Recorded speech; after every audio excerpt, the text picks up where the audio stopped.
কি করি মাত্র কিছুদিন আগে ফোনটা কিনলাম আর এখন এই ফোন এত স্লো এত হ্যাং করে। আচ্ছা, আমরা যখন নতুন একটা ফোন কিনি তো নতুন ফোনটি তো রকেটের মতো চলে, তাই না? কিন্তু সমস্যা হচ্ছে কয়েকদিন যেতে না যেতে আমাদের ফোনটি হ্যাং করে, যে কোনো কাজ করতে গেলে হ্যাং করে।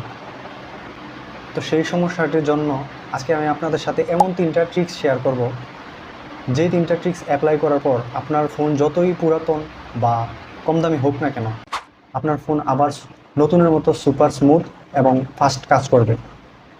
চলো প্র্যাকটিক্যালি দেখি কিভাবে সেটা করতে হয়। Tricks number 1।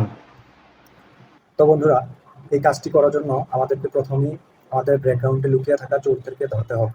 আমরা যখন ফোন ব্যবহার করি না তখন আমাদের অজান্তে ব্যাকগ্রাউন্ডে শত শত অ্যাপস প্রসেস চালাতে থাকে, যা ফোনকে স্লো করে দেয়।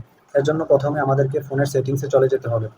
ফোনের সেটিংসে যাওয়ার পর আমরা ডেভেলপার অপশনটি খুঁজে বের করবো। এখানে সেটিংস থেকে নিচে স্ক্রল করলে আমরা ডেভেলপার অপশনটি পাবো। ডেভেলপার অপশনের উপর ক্লিক করে ভিতরে ঢুকে একটু স্ক্রল করতে হবে।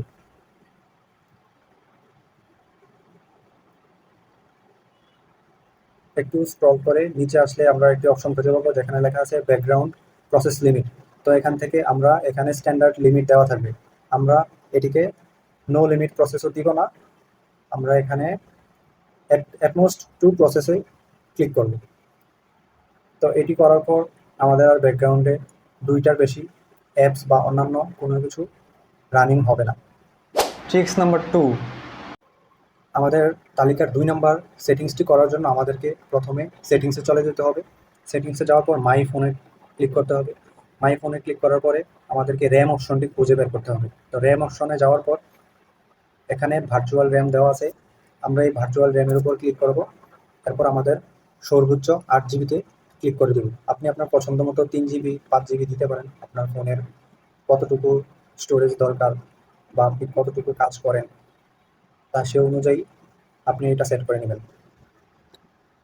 এটা সেট করার পর অ্যাক্টিভ অ্যান্ড রিস্টার্ট দিবেন। এরপর আপনার ফোনটি রিস্টার্ট নেবে এবং আপনার ফোনটি আগের থেকে অনেক স্মুথ চলবে। Tricks number 3। আমাদের তালিকার 3 নাম্বার সেটিংসটি হলো আমাদের ফোনের অপ্রয়োজনীয় ক্যাশ ফাইল ডিলিট করা। আমরা যখন ফেসবুক, ইউটিউব বিভিন্ন সফটওয়্যার ব্যবহার করে থাকি, বেশিরভাগ ভারী সফটওয়্যারগুলো ব্যবহার করে থাকি, তখন আমাদের বিভিন্ন ধরনের ক্যাশ ফাইল জমা হয় যা ফোনকে জ্যাম করে রাখে। তো আমাদেরকে এই অপশনগুলা আমাদেরকে প্রতিনিয়ত এই ক্যাশ ফাইলগুলো ডিলিট করতে হবে। তো তার জন্য আমরা প্রথমেই আমাদের ফেসবুকে চলে যাব। ফেসবুকে যাওয়ার পর আমরা ক্লিক করে কতক্ষণ ধরে থাকবো, এরপর অ্যাপ ইনফরমেশনে যাব।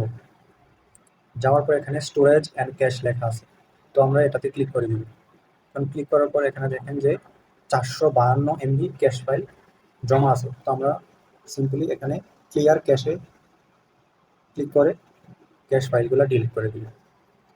এভাবে আমাদের যত ভারী সফটওয়্যার আছে সবগুলা থেকে আমরা ক্যাশ ফাইলগুলো ডিলিট করে দিব। তার ফলে আমাদের ফোন আরও স্মুথ এবং ফাস্ট হয়ে যাবে। তো এই 3টা ট্রিক্স অ্যাপ্লাই করার পর তোমার ফোন কতটা ফাস্ট হয়েছে তা আমাকে অবশ্যই কমেন্টে জানিয়ে দিবে। ভিডিওটি ভালো লেগে থাকলে একটি লাইক করে দাও। দেখা হচ্ছে পরবর্তী ভিডিওতে। Take care. আল্লাহ হাফেজ।